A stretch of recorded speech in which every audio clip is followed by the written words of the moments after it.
y el video al grupo. Bien, tenemos entonces 4 tipos de géneros del coronavirus, que va desde el alfa, beta, gamma y delta coronavirus, que tiene justamente el grupo 4 del virus ARN y de la suborden cornidovirinae y de la subfamilia ortocoronavirinae. Este beta coronavirus, en realidad pertenece justamente al coronavirus que es en el humano, ya era bastante común en patogenicidad viral de vías aéreas superiores y algunos de los inferiores, pero eran leves. Lo que tenemos eran 2 alfas y 2 betas, llamados COP229E, ustedes lo están viendo, NL63, OC43, HK1 beta, ¿ya? Y en esta última, bueno, del anterior siglo ya tuvimos algún brote de coronavirus, pero fue leve, pero en este centuria del siglo XXI han empezado a tener mutaciones algunos coronavirus del grupo beta y los que más alta patogenicidad han tenido han sido el SARS-CoV 2002-2003, que fue en China, el MERS, en Medio Oriente, el CoV beta, en 2012-2013, y actualmente, como ustedes saben, empezó todo. Y empezó el 17 de diciembre del año pasado, pero el 31 de diciembre, eh, antes del nuevo, empezaron a reportarse los 17 primeros casos de este nuevo coronavirus llamado SARS-CoV-2. Antes se llamaba novel coronavirus. La biología del coronavirus es ARN monocatenario que está enviado central y tiene una cápsula esférica que tiene muchas particularidades que las vamos a ver viendo, sobre todo algún tipo de proteínas llamadas spike. ¿No? Su cápsula, estas proteínas, estas partículas spike, son unas partículas antigénicas y que además le permiten a este virus ingresar a través de un receptor en las células, no solamente el aparato respiratorio, sino posiblemente el aparato digestivo y producir un verdadero síndrome sistémico que empieza por los vías respiratorios. Después, mencionar simplemente que en China el contagio era moderado porque una persona podía contagiar el 1.5 se cerró y aquella vez tuvieron 8.096 casos. Pero ya fue estudiado, ya se ensayó coronavirus. De hecho, todos los inicios de tratamientos, algunos todavía siguen sugiriéndose y están en estudio, de este actual coronavirus, vienen por denominación off-label, por extrapolación de lo que pasó en 2012, que produjo la muerte del 10% de los que se infectaban. Eso se llama letalidad. En el Medio Oriente apareció otro coronavirus con un RO más leve, de 0.3, una persona podía contagiar a 0.3 a 1.3 personas en promedio y produjo 2.494 casos con un 35% de letalidad. Vean ustedes que el SARS 2002 se presentó en una especie de epidemia, se puede decir pandemia, en Asia, 32 países vieron. Y el MERS tuvieron 27 países. O sea, no llegó a ser pandemia, pero sí estuvo a punto. Y de estas dos pequeñas epidemias, moderadas epidemias, que son 27 países, 32 países, empezaron a estudiarse justamente mucho del coronavirus y de todas las conjeturas que actualmente de que este virus actualmente, el SARS-CoV-2, pudo haber sufrido algún tipo de manipulación genética. Lo que sí se sabe es que el coronavirus es como muchos virus, son receptores de muchos animales. Y el reservorio natural es el murciélago, cuyo posible huésped intermediario aquella vez fue la civet, que es una especie de animal de China, y en el caso del MERS fue el dromedario, que son animales del Medio Oriente, como huésped intermediario. Es decir, una cadena zoonótica que ha llegado al humano y después se presentó de brote de humano a humano. Pero el coronavirus no es tan extraño para nosotros, no era tan extraño, no lo testeábamos, así como no testeamos, digamos, otro tipo de adenovirus, normalmente no se testea. La gente vive en un planeta Reebok, donde cree que todo se testea en Bolivia, y cuando empezaron a averiguar cómo era la salud en Bolivia, empezaron a decir, sí, qué barbaridad, porque viven en su mundito y no saben al mundo real, ¿no? Y cada vez es más, y esto no es criticable, es preocupante, porque así los manipulan. Este virus no es tan extraño. Este coronavirus, fíjense en esta publicación del New England del 2015, después de las bacterias habituales, como pueden ser Streptococcus pneumoniae, después de lo que puede ser otros virus tan frecuentes como la Streptococcus pneumoniae, perdón, como la influenza, rinovirus, metaneumovirus y virus incipiente respiratorio para influenza, está dentro, digamos, la quinta causa de enfermedades virales que producían neumonía, ¿ya? En un porcentaje que no supera el 2%, pero sí está dentro de las probabilidades de producir neumonía con un patógeno viral.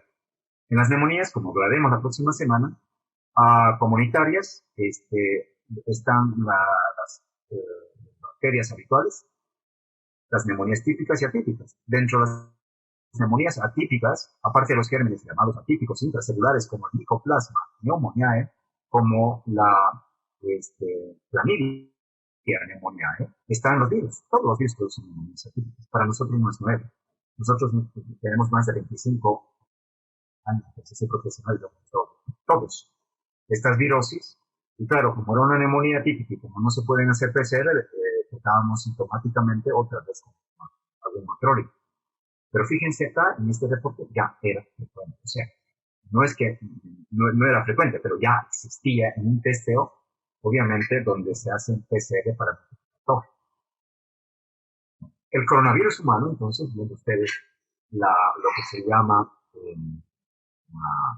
Doctor, buenas noches, disculpe, pero solo se visualiza su cámara, no está compartiendo las diapositivas desde el principio de la clase. Ya.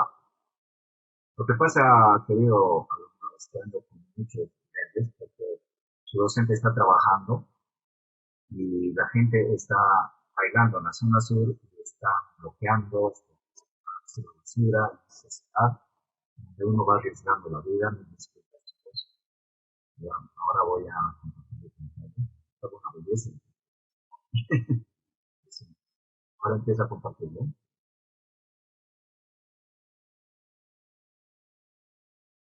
Ahora sí.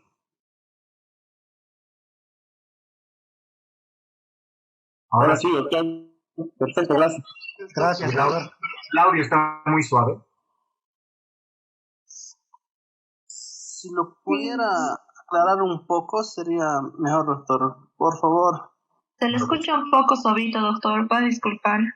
Probablemente sea mi energía que está baja, pero voy a tratar de hablar más fuerte, ¿ya?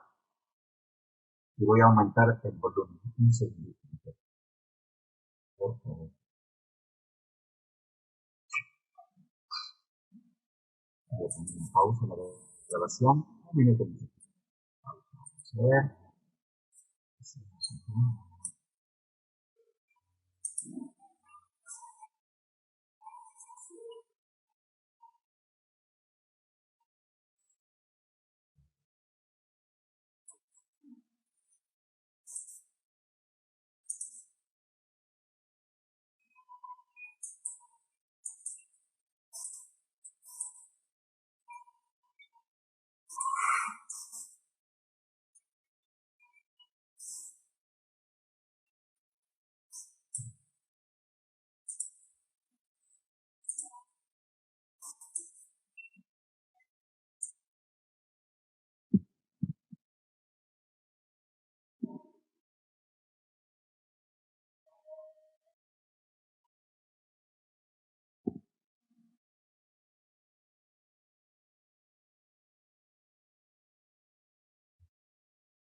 Bien.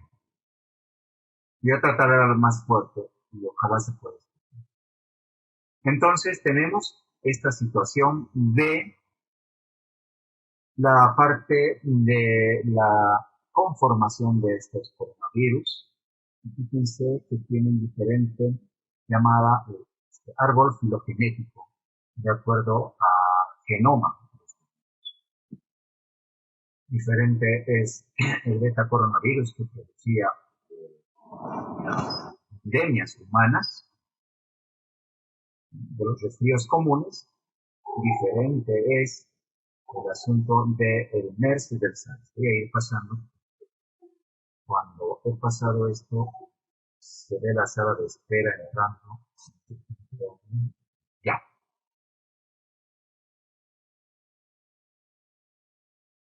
Fíjense, el 31 de diciembre empezaron en este lugar, que ya es histórico, que es Wuhan, que tiene como 41 millones de habitantes. Fíjense ustedes qué cantidad tiene. Entonces, perdón, tiene como 11 millones de habitantes. Y ahí empezó en un mercado de venta de alimentos llamados húmedos, como bueno, muchos mariscos, pero también murciélagos, pero también animales exóticos. Y ahí aparecieron los primeros casos de coronavirus. Y el cuadro clínico característicamente era de fiebre alta y rápidamente desarrollaban una neumonía atípica que producía insuficiencia respiratoria. Esta es la cronología del brote.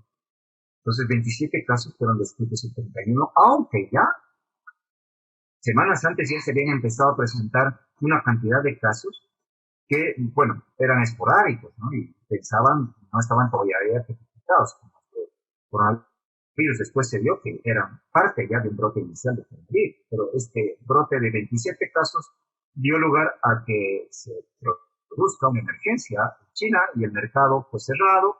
A la semana se identificó ya el coronavirus, bastante llamativo esto, pero bueno, allá están avanzados en esta situación y atentos.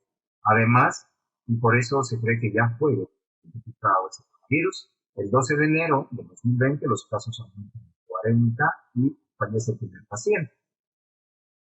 Esta es la línea de tiempo del coronavirus, donde podemos ver todo lo que ha ido pasando más o menos. Ya les comentaba, entre noviembre y diciembre aparecieron los primeros casos, pero el 12 de enero ya se supo de la primera muerte y también de la secuenciación del El 20 de enero empezó a confirmarse la transmisión humana a humana.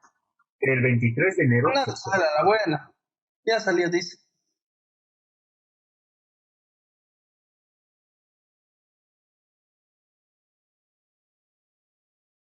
Por favor, pueden apagar sus micrófonos.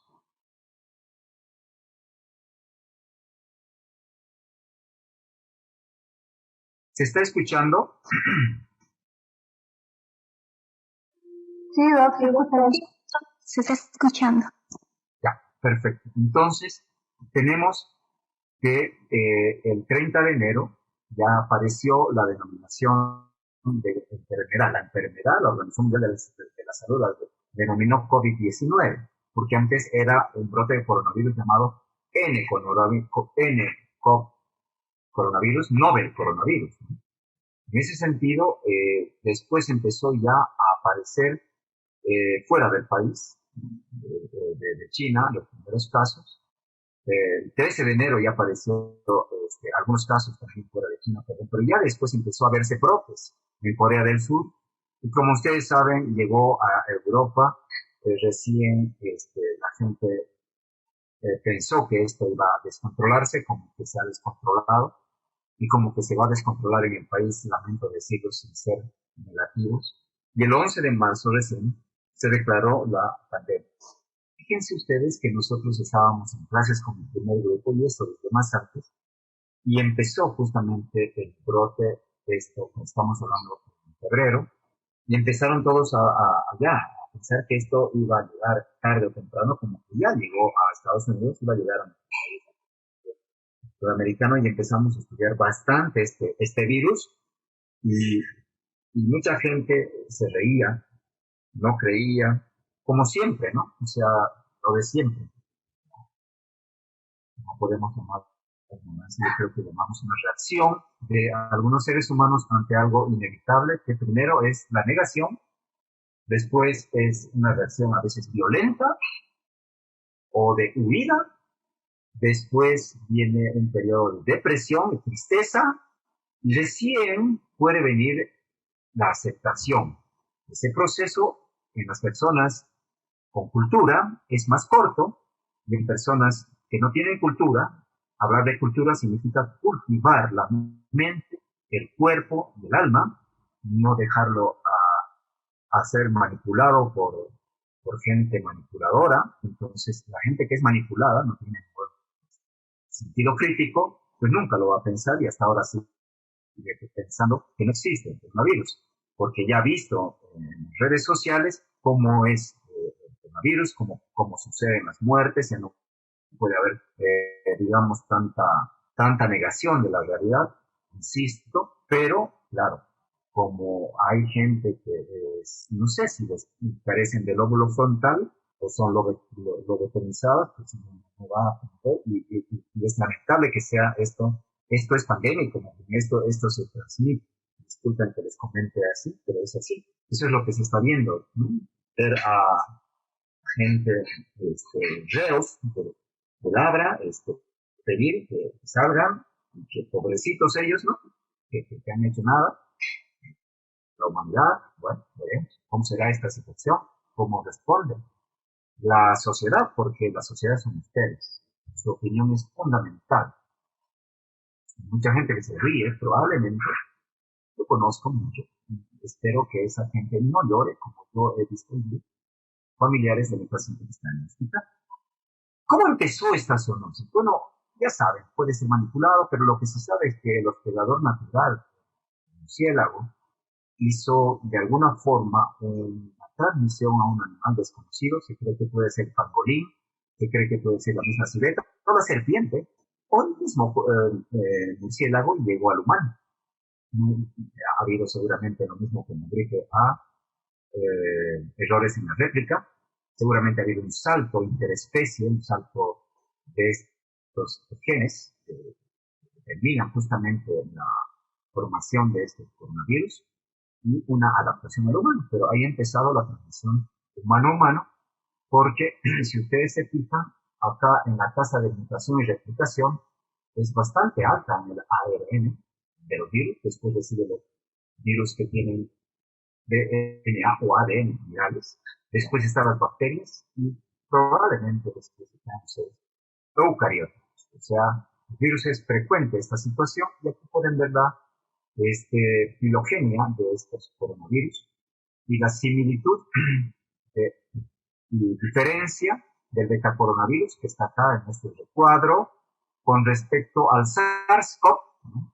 Y al MERS-CoV, totalmente diferente a lo que ocurre normalmente en sus huéspedes naturales, como es el murciélago y algunas veces unas ratitas. Esta es la representación esquemática, muy importante ahora que se está hablando de la vacuna. Es fundamental hacer esta secuenciación genética, esta verificación, y esto, como les dije, antes del mes ya se sabía muy bien cómo estaba secuenciado este nuevo coronavirus, y lo que más nos va a importar a partir de ahora es ver este spike, esta partícula proteica que tiene un receptor y unas partículas S1, S2 que va a ir a unirse justamente con los receptores de células respiratorias o humanas, hablaríamos así. Y entonces estas partículas cada vez están siendo más estudiadas en su conformación y ya se ha podido ver que tienen dos subtipos, S1 y S2, que son los que le dan la antigenicidad, que son los que le dan además la unión, la capacidad de unión y después internalización a la célula del humano. Y cada vez, como ustedes ven, estas conformaciones tridimensionales de sus partículas hacen que se haya podido estudiar ese ciudad.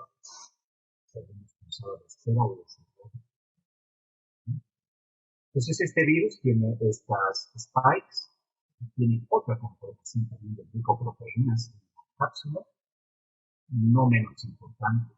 Tiene correceptores, vamos a ir viendo. Uno de ellos es la serina proteasa transmembrana, que ayuda muy bien a internalizar después de que estos spikes se han unido a estos receptores ácidos del epitelio de la vía respiratoria. Cuando uno ve esta ultra fotografía, uno dice, caramba, es así, y si realmente se puede ver así como está constituido. Mencionarles que las pandemias de la historia no son de ahora, ¿no? Solo nos ha acompañado durante mucho tiempo en estas depresiones y pasiones que uno suele tener. Va a haber películas, y las recomiendo para esta noche, si pueden encontrarla, la película que la están borrando, no sé por qué, de Shushan, el médico, que justamente habla de una de las grandes pandemias, la muerte negra, de la plaga de la peste bubónica en 1347 a 1351, donde gran parte de la población europea fue extinguida, ¿verdad? Y se tuvo mucho tiempo en la tierra, podríamos decir, y este brote mató a muchísimas personas, una letalidad altísima del 30 al 50%. Como ustedes saben bien, la peste bubónica la transmitida por las pulgas al humano, pero las pulgas nada más eran un intermediario, ya que esto era el desarrollo de la rata. Después, otras grandes pandemias, empezamos con la viruela, que mató al 90% de los nativos americanos, y también en la época de 1520, y después en Europa 1800, tuvieron una gran cantidad de casos, con varias muertes, hasta llegar a lo que ya les había hablado de la gripe española, H1N1, 1919, que también produjo entre 40 y 50 millones de muertes.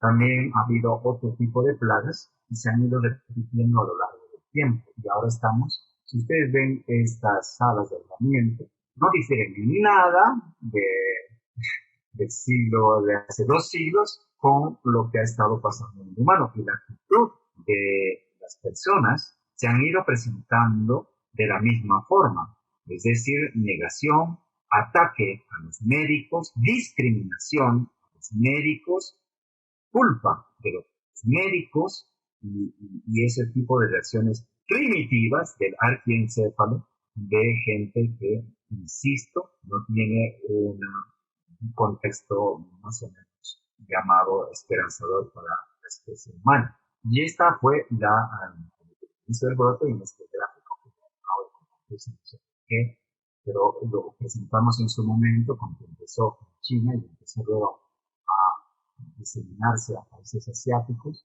Después, en enero mismo, ya a eso del 27 de enero, ya empezó el primer caso en Estados Unidos de un paciente que voló a Estados Unidos de Wuhan, de ahí empezó en China, en Estados Unidos, y ahí se propagó a todo el mundo. Vamos a ver por qué se propagan saltos que van tan importantes desde el continente asiático al europeo, y del europeo hacia el norteamericano, y ahí baja hacia nuestra región, también África, que realmente es desesperante. Si nosotros vemos que Brasil está sufriendo un brote desesperanzador, con más de 15.000 muertos, van a tener mucha más consideración con lo que puede pasar en África, porque hay un hambre y otras enfermedades, entonces, multiresistentes, en cantidad estoy hablando, ¿no? Son, junto con otras virosis como el ébola, son cosas que van a diezmar las poblaciones. Esta es una diapositiva que les presento hace 20 minutos, creo. Me lo hice un screenshot de Johns Hopkins. Si teníamos 4.523.916 casos confirmados en el mundo, siendo el primer país del mundo el país de Estados Unidos. Y esto podemos entrar en debate. Pero después, la gran Rusia, que estaba, según algunos, algunos periodistas y gente que adora a la izquierda o a la derecha, no sé, le gusta alinearse y no tener el equilibrio justo, pues tenía ahora es el segundo país, Rusia con 562, Reino Unido, España, que fue tremendamente criticada y sigue siendo criticada, Italia y Brasil. Fíjense, 1, 2, 3, Brasil está en sexto lugar y yo creo que va a superar a España. No sé si llega a estar después de Estados Unidos, gracias a los gobiernos, ¿no? O sea, los gobiernos tienen mucho que ver acá y la teoría que tengo, creo que también ustedes pueden compartirla, es que mientras más poderoso es el país, tiene una economía de mercado muy amplia y hay muchísima presión de la economía, ¿no? Y también de la política para haber hecho medidas iniciales de distanciamiento social, sobre todo la cuarentena, ¿no? Entonces, los países que les ha ido muy mal son aquellos países que han tenido dificultad en declarar la cuarentena por voluntad propia, probablemente no les han dejado por este tipo de presiones económicas. Ya conocemos al ser humano, ¿no? Yo conozco a gente que puede vender a su esposa o, ¿por qué no, a su madre por ganar algunos pesos sin el menor tipo de conciencia. Pues así es la cosa, ¿no? Entonces, es terrible como lo que está demostrándonos esta pandemia. Estados Unidos es un país poderoso, donde no ha podido, primero por la capacidad tan negligente, o quizá, yo diría así, negligente e ignorante de un presidente que ha negado a entrar en cuarentena, ha echado la culpa a medio de China y ha empezado, y hasta ahora sigue cometiendo desatinos, contraviniendo todo lo que las recomendaciones de grandes instituciones como el Centro de Enfermedades de Atlanta, el CDC, el control de enfermedades, o otros grandes institutos de salud recomiendan. Él dice lo contrario, ¿no? Y también fue más fácil tal vez para algunos países, que yo sepa, por ejemplo, Paraguay, El Salvador, donde la gobernabilidad es mejor, el número de individuos es más fácil de controlar, ¿no? Y en el nuestro, ustedes lo están viviendo día a día, toda la heterogeneidad, los intereses político-económicos están haciendo de que se hayan tomado malas decisiones desde un principio. Bueno, buenas desde un principio, pero ayer les comentaba que solamente entramos a defendernos con la cuarentena y no se hizo muy poco para no solamente ocupar los hospitales. Esto ya venía destrozado durante los 14 años del gobierno previo, además, más antes también.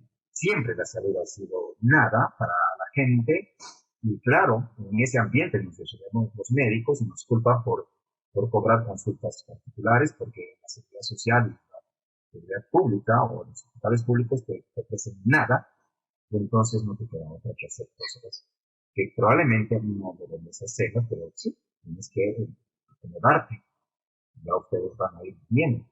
En ese sentido, en nuestro país se han hecho cosas buenas, pero no se han hecho, por ejemplo, lugares de aislamiento, no se han hecho tempranamente solicitudes de personas que se han dejado ganar mucho para estar en la compra de test para PCR, y ahora recién van llegando de a poco como gran cosa cuando era una obligación tenerlos y no se han dado equipos de protección personal.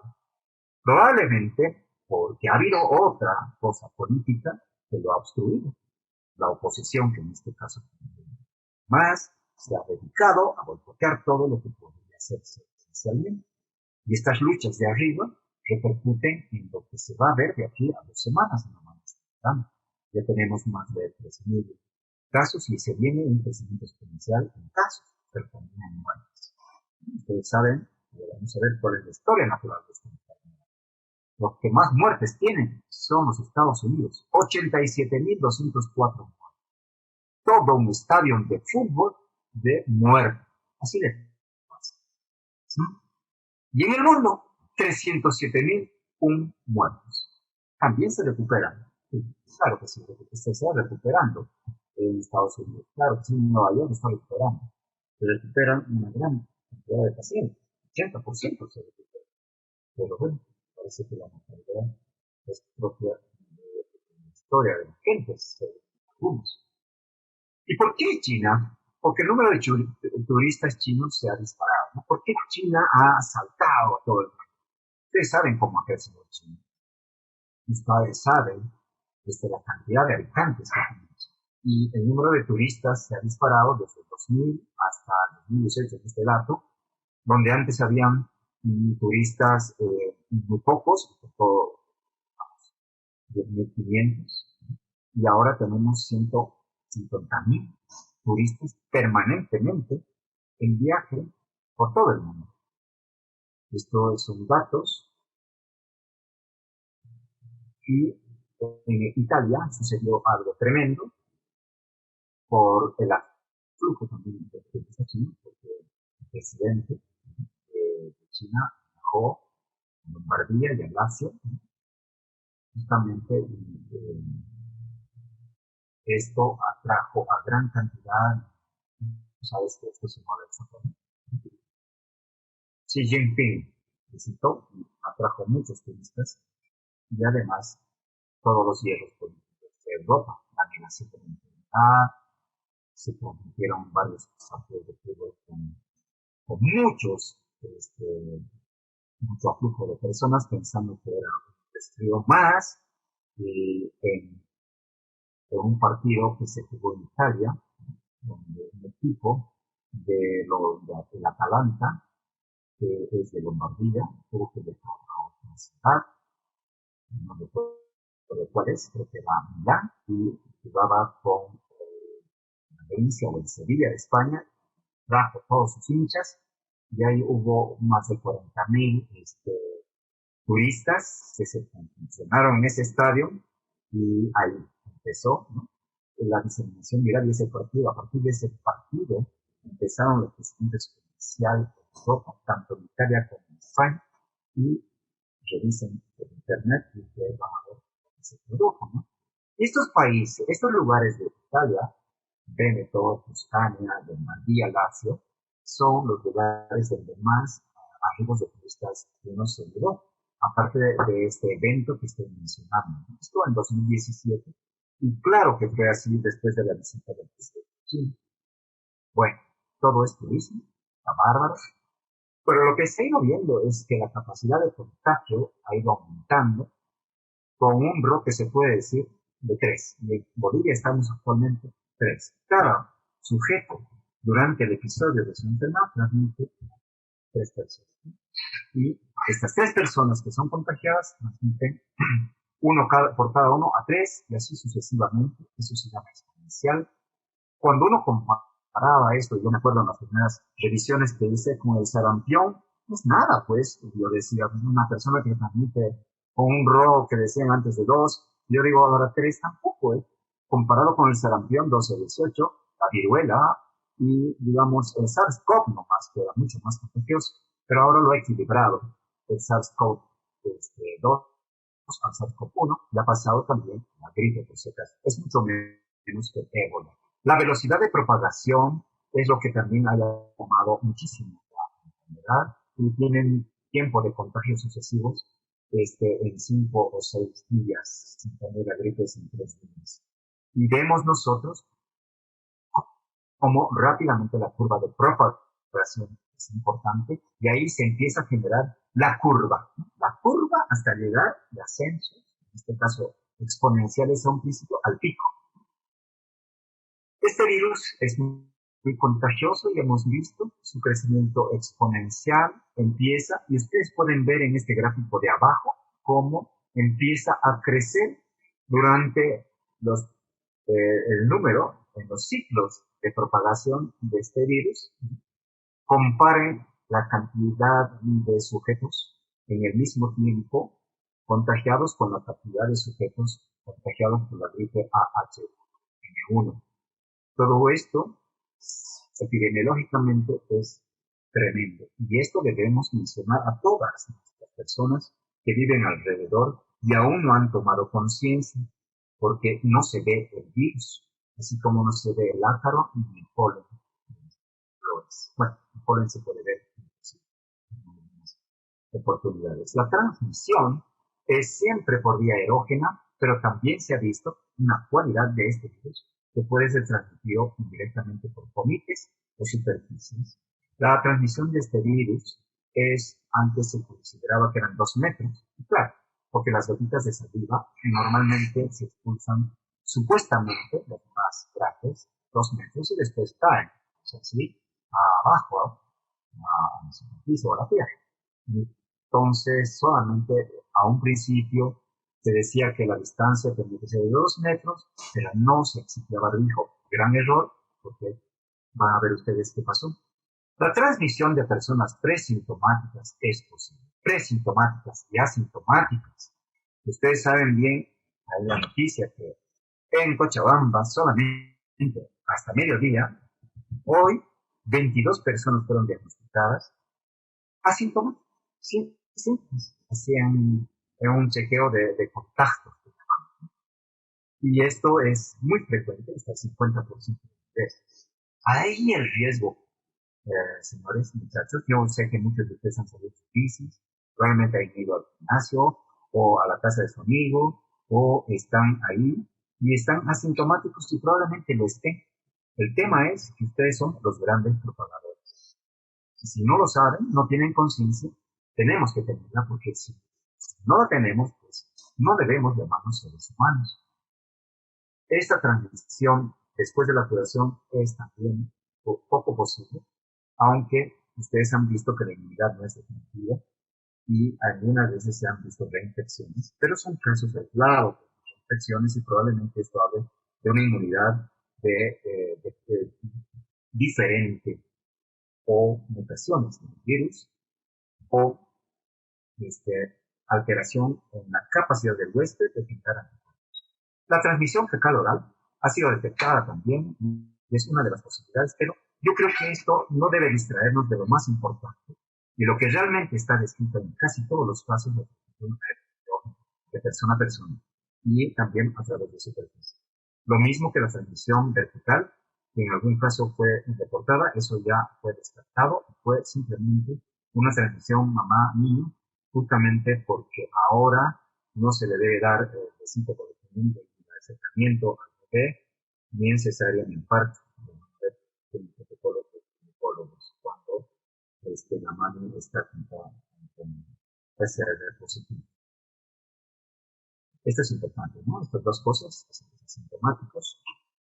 Esto también es importante y me encanta porque esto me está llevando como homólogo a transmitir cómo son las transmisiones invisibles que el cerebro de los Santo Tomás de Aquino, pues ver para creer, no creen lo que la mente sabe y lo que la mente lee. Y tienen que vivirlo, o sea, se llama eso una escepticemia que hay en el mundo, aparte de toda la infodemia, infoxicación, etc. La escepticemia, ser escépticos, no creen que las partículas de aerosol, al hablar, al estornudar, al toser, pueden expelerse mucho más allá de lo que normalmente se expelen, ¿no? Y va a depender mucho también de la tos, la velocidad, la tos, esta velocidad de 10 segundos, ya, y generalmente expulsa grandes cantidades de saliva. Algunas, las más grandes, pueden caer, como decía, de 2 metros, pero otras pueden dejar tanto a la toser y al estornudar, aerosolizando partículas suspendidas de microgotas, ¿no? Que puede estar hasta 17 metros más allá del individuo que ha podido expeler esto. Esto es variable, depende muchísimo de la intensidad de la tos y del estornudo y de las medidas, obviamente, de protección que tengan los individuos. 17 metros, sobre todo en ambientes cerrados, donde hay poca ventilación. Se ha hablado mucho de la luz ultravioleta, eso también es de estas partículas virales, pero estamos hablando acá de las gotitas de Flügel.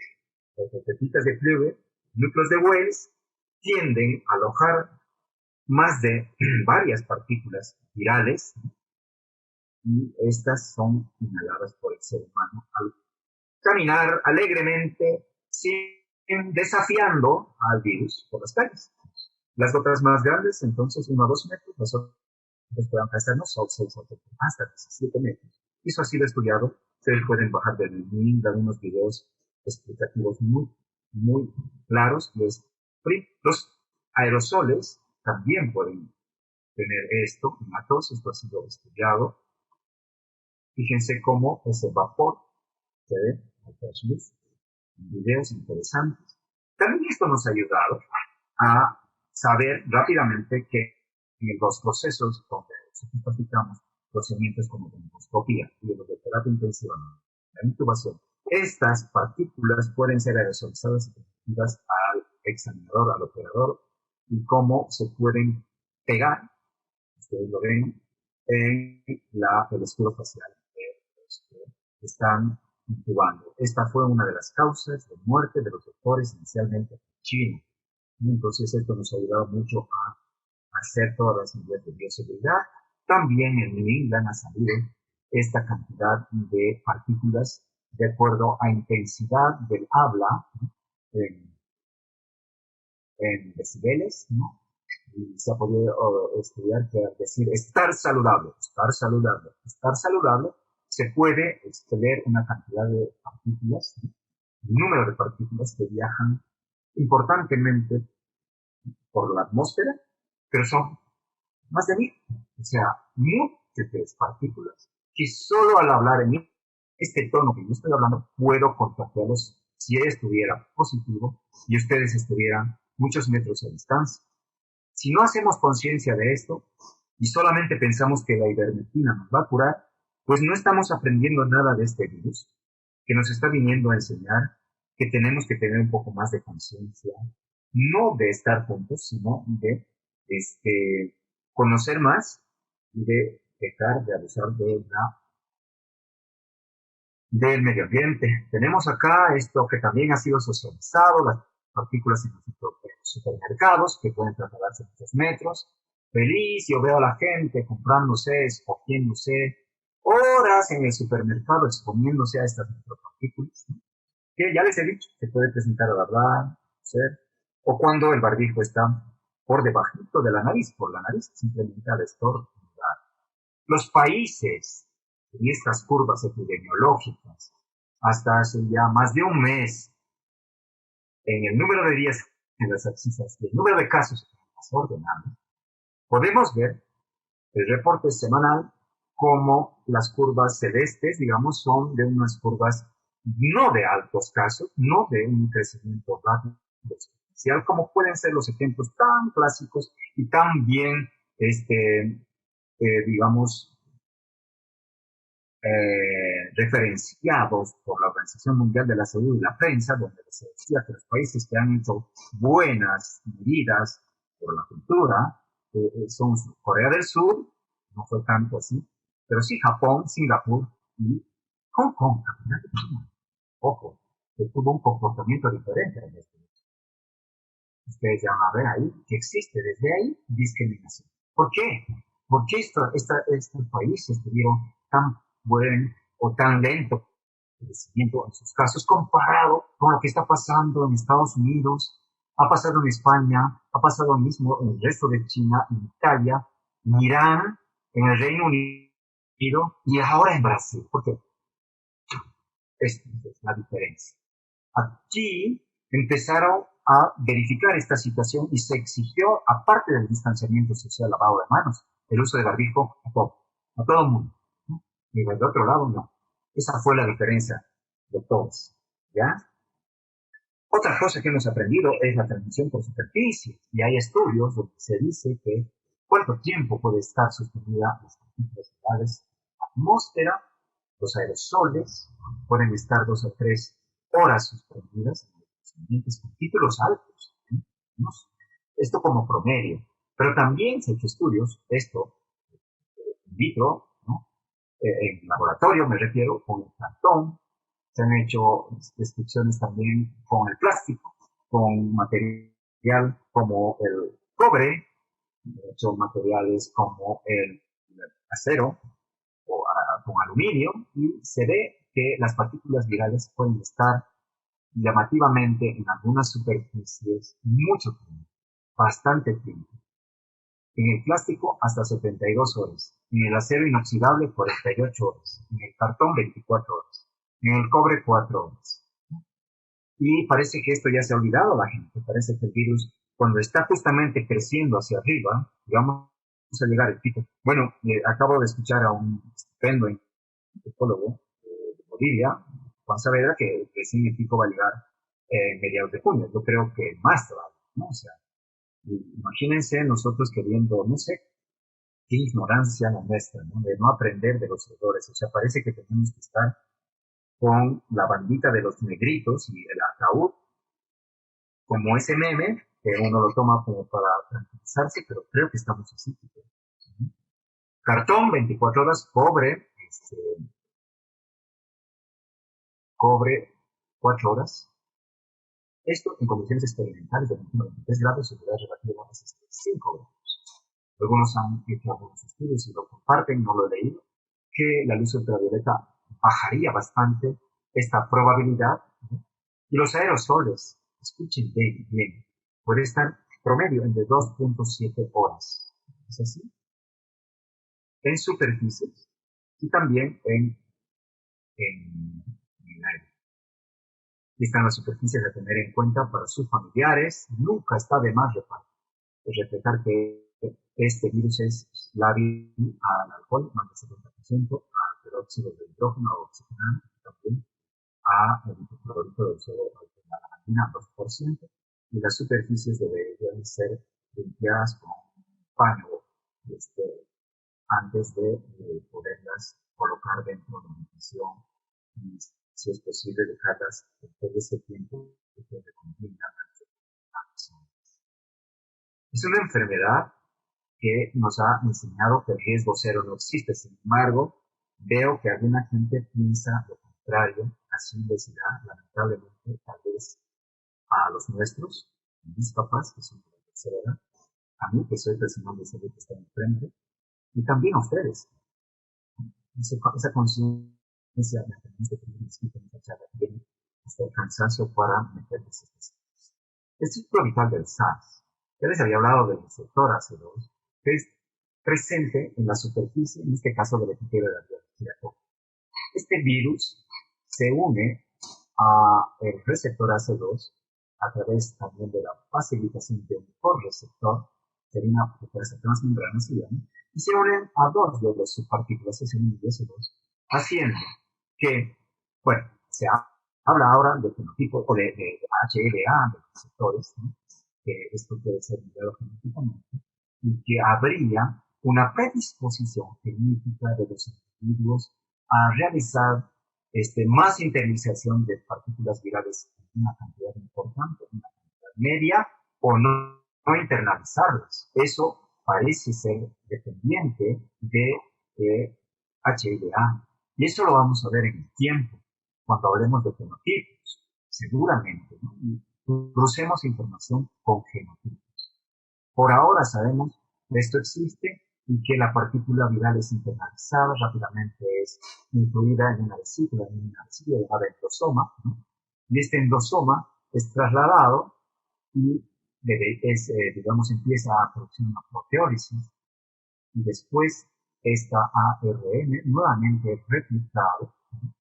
Y el núcleo empieza a ser leído, lecturado, además por los ribosomos, replicado, y de nuevo se empiezan a conformar los genomas, subgenomas de RNA para volver a multiplicarlos varias veces, y se calcula que miles de estas partículas virales, una vez que sean nuevamente por a través del aparato de Golgi colocados con su vesícula, es por exocitosis expulsada afuera del epitelio de la vía respiratoria, propagándose así de una, multiplíquenlo por 200 o por 2000 partículas virales que son exhaladas a través de este ciclo de traslación, proteólisis, replicación, nueva traslación, ensamblaje y después liberación de la particularidad que ha sido vista.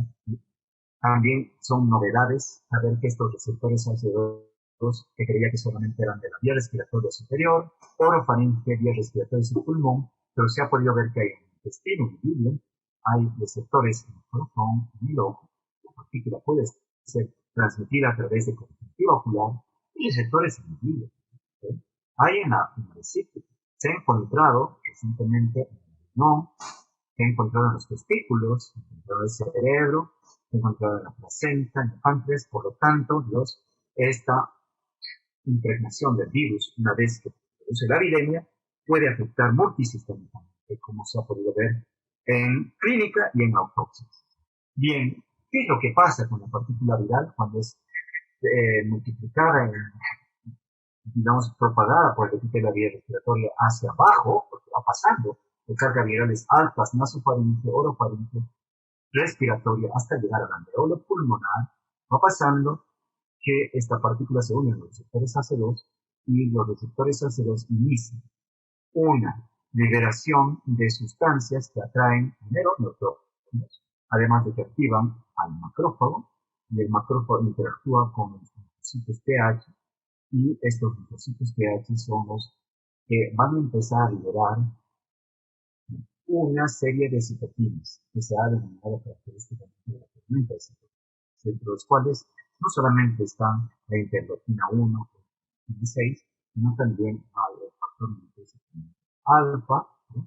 Y muchas otras sustancias que definitivamente producen daño del epitelio, daño del citotipo 2 que produce importante, aumento de la permeabilidad pulmonar, edema pulmonar, más aflujo de neutrófilos, las proteasas de los neutrófilos terminan de producir las fases del distrés normales, que es una fase oxidativa, edema pulmonar, ganas y arenas por destrucción del epitelio del citotipo 1, congestión, sangrado, o sea, hemorrágica, y también después pasamos ya a una fase llamada proliferativa, inicio de la facción, y para entrar en la tercera semana del distrés, no de esta enfermedad, a la fase fibrótica.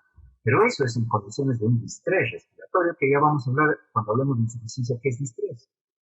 Acá podemos ver justamente la representación esquemática de la injuria pulmonar por las señales de los receptores, donde el receptor AC2 sufre una regulación hacia abajo, llamada down regulation, permitiendo que el angiotensina 1 se convierta en angiotensina 2, facilitando esta situación. Y como la angiotensina 2 tiene actitudes, digamos, inflamatorias, vasodilatadoras, proliferativas de los vasos sanguíneos, entonces esta angiotensina 2 es nociva para el ser humano y se unen a estos receptores de angiotensina 2 produciendo daño y edema pulmonar, estudiado esto en animales de células Vero y también en animales de experimentación, eso está mal. Entonces, lo que realmente uno quisiera evitar es que este paso de angiotensina 1 pase a angiotensina 2, y ahí entran muchísimo los fármacos que bloquean la angiotensina 1, inhibidores de la angiotensina 1 y angiotensina 2, o también los que bloquean los receptores de angiotensina 2 directamente, que podrían ser, en un principio se habló de que podrían favorecer la propagación del virus, del daño pulmonar, pero ahora más puede decir que no dañan, pero se está estudiando que estos medicamentos, ¿no?, podrían ser protectores del daño pulmonar. 2. La propagación del virus, ya les he dicho, tiene una alta carga viral. He estudiado este paciente donde se ha podido ver que en principio, cuando se hacen hisopados nasofaríngicos, sale positivo del día 0 prácticamente hasta donde más alto tienes antes del día 3 hasta el día 7. Después, tanto en naso y orofaringe se pueden ver con títulos altos de hisopado nasofaríngeo, pero después va bajando la sensibilidad del test porque el virus va bajando y entonces uno tiene que hacer otro tipo de muestras que probablemente sean el esputo, sea un aspirado traqueal si el paciente es intubado, o para los broncoscopistas un mini lavado broncoalveolar. Ahí podemos ver justamente lo que pasa con respecto al tropismo en la garganta y la réplica que va bajando hacia la parte inferior. La mínima probabilidad de encontrar heces, casi la nula en orina, pero sí se sabe que hay en vejiga. Se estaba hablando que se ha encontrado inclusive en el esperma del varón porque hay receptores cancerosos en el intestino. La conversión de anticuerpos se va presentando en el 50% de los pacientes al día número 7 con una IgM positiva, y después del día número 14 también en esa misma proporción. Esto está dependiente de la respuesta inmunológica de los pacientes.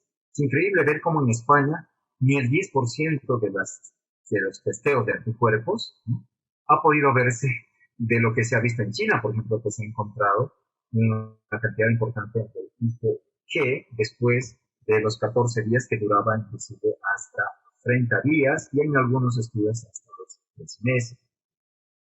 Entonces tenemos esta carga viral alta, es importante mencionarla, 5 a 6 días inicialmente baja, ¿sí? Mientras más baja hay que tomar la muestra de vías aéreas más bajas, obviamente. Tenemos las muestras de estuco, de cepados nasales, de cepados de la boca. Bien, otra cosa que es importante, este gráfico nos ayuda además a correlacionar los días de incubación con la excreta viral. Los días de incubación, en algunos casos se puede tener ya positivo, el mínimo porcentaje, que son estos pacientes asintomáticos. ¿Hola? Déjenme tomar leche.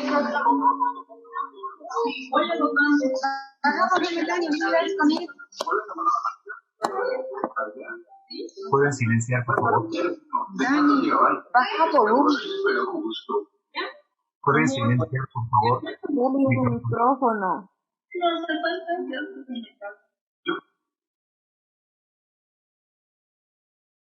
Entonces se puede ver justamente que la correlación de positividad del PCR desde el periodo de incubación, que podemos tener la detección del germen, pero donde mayormente se detecta es el periodo pausisintomático, oligosintomático, hasta el periodo sintomático, ¿sí? Mientras más síntomas se tienen, mayor la probabilidad de tener positividad en las muestras respiratorias. ¿Verdad? Hay que tenerlo en cuenta. La réplica viral siempre va a ser más alta en los primeros días. ¿Sí? Y ahí vamos a tener justamente en la primera semana la posibilidad de encontrarlo en los hisopados nasofaríngicos. Mientras más severos los casos, se afecta más la vía respiratoria inferior y probablemente el hisopado nasal, si no lo has hecho bien, sea negativo, en los casos que hemos tenido, cuando el paciente ya tenía neumonía, hicieron un nasofaringeo en el laboratorio salió negativo, y al día siguiente pedimos que el paciente ya fue intubado, esa rápido de la tormenta de citocina se presentó, se le hizo el hisopado nasofaríngeo y ya fue positivo en otro laboratorio. ¿Y qué dice? No, el laboratorio está mal, ¿no? Lo que pasa es que ya el virus se propagó rápidamente. Así se hace, pero el caso, la sensibilidad de la nasofaringea bajó importantemente. El periodo de incubación promedio es de 5 días, pero puede ser de 2 a 14 días, y eso es importante decirles a la gente que ahora está saliendo feliz y piensa que no pasa nada, porque piensa que ese rato no le va a pasar nada. Lo que le va a pasar va a ser de aquí a ese tiempo, de 5 días, pero puede ser 14 días. En este caso, lo que se ha podido ver que la proporción de casos empieza a volverse después sintomáticos. ¿Y cómo empieza? Esto es un espectro de la presentación que nos dieron en ATS, en ALAT, quiero decir, donde un síndrome de vías aéreas superiores, característica de fiebre, dolor de garganta, y como cualquier de estos síndromes todo esto seco. Pero puede haber hasta un 20% de un síndrome gastrointestinal con náuseas, vómitos y diarreas, o, lo más frecuente, un flu light, parecido a la influenza, con fatiga, mialgias, mucha cefalea, y actualmente se han asociado dos síntomas que son importantes, aunque no son todo, que es la anosmia o hiposmia, la ageusia o disgeusia, que se presenta aún el paciente no pueda tener fiebre. Y en el 15% hace neumonía, que puede ser leve a moderada, moderada severa, severa sin distrés, y la que se distresa lamentablemente en cuestión a veces de algunos minutos y horas. Entonces esto es la clásica presentación: sensación de falta de aire cuando hay neumonía, fiebre alta, tos seca y persistente, y los síntomas generales con esta última situación que acabo de mencionarles. Fíjense, aquí la clasificación en azul, que es casos leves, lo más severo sería el color plomo, donde los casos en estos tres leves, moderados y severos, esto en la serie de China, con 19.000 pacientes, que firmaron bastante, el 80, más de casi el 89% de casos severos, eso pierde, ¿no? Hay que mencionar que hay un porcentaje, un 20%, que pueden no hacer fiebre o pueden hacer equivalente febril. Tenemos una tos seca que se presenta en la mitad de los casos, mientras más crítico el paciente puede tener más tos. El malestar general, la fatiga, la pérdida de energía se puede presentar hasta el 30 y 35% y más frecuente en los casos más severos, y así progresivamente. Pero esta tríada de presentación de fiebre, tos seca y postración general es la tríada más frecuente en la serie china. En la serie española, fiebre también se presentó tos, se presentó hemorragia, disnea en la mitad de los casos, escalofríos en un 35%, sintomatología digestiva variable que va desde el 9, 10% al 30% promedio. Se ha podido hablar de dolor abdominal inclusive hasta un 20% según los países. La clásica presentación, fíjense, en los casos de España, que fue un reporte de 135.000 pacientes, neumonía leve, pero radiográficamente confirmada, es así, en más de la mitad de los casos. Distrés en 6.5% de los casos. Y fallo renal agudo en 4.5% de los casos. Esto, insisto, en Europa, España. Y esta es la clasificación de la enfermedad, y esto es importante saberlo, que el 81% en la serie justamente, sobre todo de Wuhan, de China, ¿no?, donde tuvieron miles de pacientes, el 81% de esta enfermedad era de caso asintomática subclínica, ¿ya? Si podía tener leve neumonía, pero no necesitaba hospitalización, ¿ya? Muchas neumonías atípicas he visto en mi vida, no todas meritaban ni siquiera placa de tórax y tampoco necesitaban hospitalización, solamente tratamiento sintomático. Pero esta es una situación diferente. ¿Por qué? Porque es mucha la cantidad de casos que se presentan masivamente. Esto pasa casi similar a lo que pasa con la influenza, pero no podemos hablar del número de casos de influenza y la intensidad de propagación o cómo este coronavirus SARS-CoV-2. La enfermedad grave, 14%, que obliga a hospitalizar al paciente, que definitivamente tiene que tener infiltrados radiográficos, y la enfermedad crítica, que da un 5%, que produce distrés, y una viremia o septicemia con estado de fallo multiorgánico o choque, que tiene diferentes acepciones, y cada vez vamos aprendiendo de que hay eventos trombóticos asociados. La recuperación en cualquiera de estos casos es importante en el 96%. Y la mortalidad, o hablemos de letalidad, el ex letalis, es del 2.3%. 50% de los casos críticos fallecen. Eso tenemos que tenerlo y no ha cambiado. Esto es una línea de tiempo desde que inician los síntomas, ¿ya?, de la fiebre hasta que cuando te da neumonía, pasan 7 días donde te hospitalizan, la dificultad respiratoria se presenta rápidamente y el distrés respiratorio más rápidamente, y lo he evidenciado y lo estamos viendo en los pocos casos que tenemos en Bolivia con los colegas interinats y pasan a terapia intensiva habitualmente después del día del paciente que nosotros internamos. Del día 7 fue rápidamente progresiva en un solo día y antes de las 24 horas pasó a terapia intensiva y estaba activado y ventilado. Ya tenemos con hoy día 7 días a 8 por 7 días de ventilación. Entonces tenemos esta proporción de casos, ya les he mencionado, la clínica, que dificultad respiratoria tos seca. Pero este gráfico es tan importante donde nos ponemos en el mapa mental de lo que sucede en el bosque, ¿no? De los casos sin síntomas, de los casos leves a moderados, pero que contagian arriba, contagian. Son los casos más contagiosos estos del 50% y no debería llamarnos la atención. Produce pánico a la gente, ¿sí?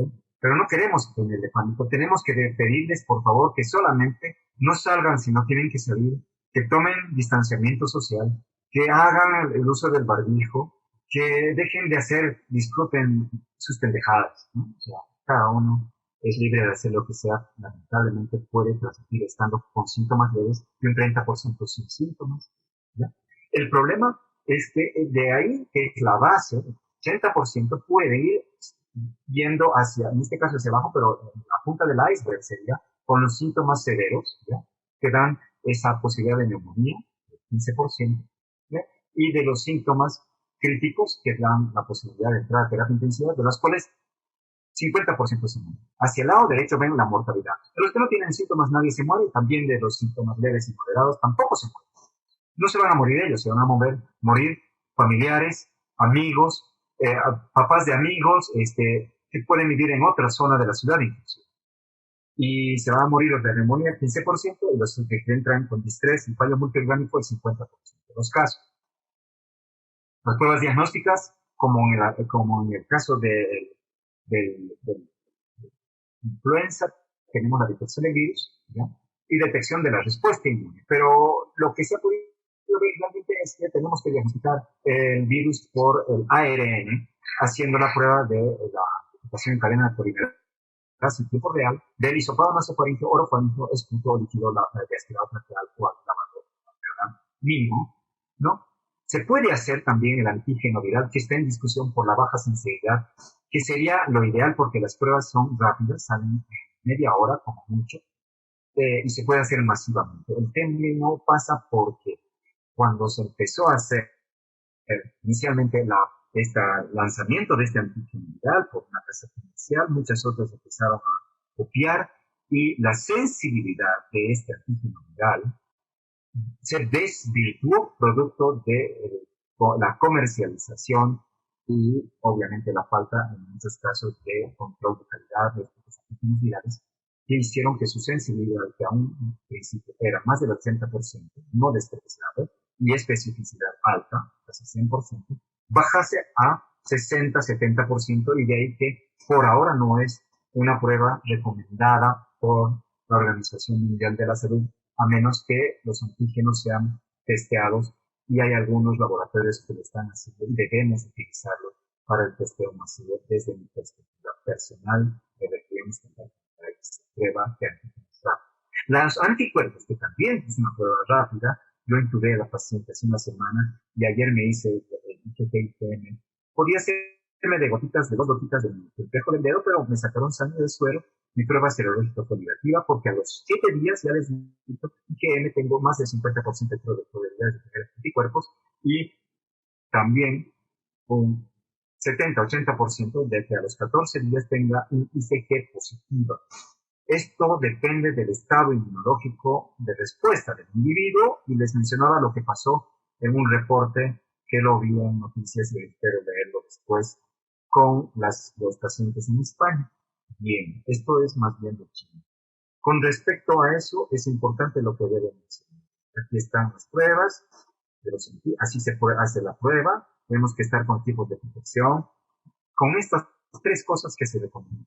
Mascarilla N95, escudo facial, tenemos que tener bien aplicado hacia la boca, con todo lo que ustedes han estado viendo que nos aplica, con el camisolín hidrorrepelente, guantes. ¿Okay? Con eso tenemos que entrar a revisar a nuestros pacientes sospechosos y a tomar muestras. Otra cosa es estar en terapia intensiva con exposición permanente a partículas virales masivas o al hacer procedimientos como bronquioscopía. Sin embargo, hoy día, al ir al hospital, he visto equipos de protección 4 ciclistas que estaban yendo a trabajar. No es así, ¿no? Entonces sale el comercio indiscriminado para vender a cualquier cosa. Aquí estamos con las pruebas de anticuerpos, ¿no? Vemos los días de anticuerpos después de los síntomas de IgM, 5 o 7 días, IgA también, que nos está haciendo, por lo menos en los laboratorios acá en el hospital, ¿no? Y los IgG que aumentan más importantemente, generalmente, después de los 14 días.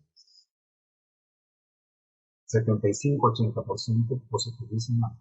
Entonces, si vamos a hacer pruebas rápidas, sepamos si vamos a hacer un test de PCR, que no es tan rápido, pasa 48 horas en todos los casos, puede hacerse menos, pero por cuestiones logísticas tarda 48 horas. El test antigénico que tarda 1 hora, póngale 30 minutos, dicen 20 minutos, que es rápido y su sensibilidad es baja, que deberíamos aplicarlo, creo, para aislar tempranamente a todos los contactos y al personal de salud y a pacientes sospechosos, y va a llegar un momento en que tengamos que hacerlo masivamente para tomar medidas epidemiológicas y los anticuerpos, que dependen de los días de inicio de los síntomas y dónde te los has testeado. IgM, 7 días, IgG, 14 días.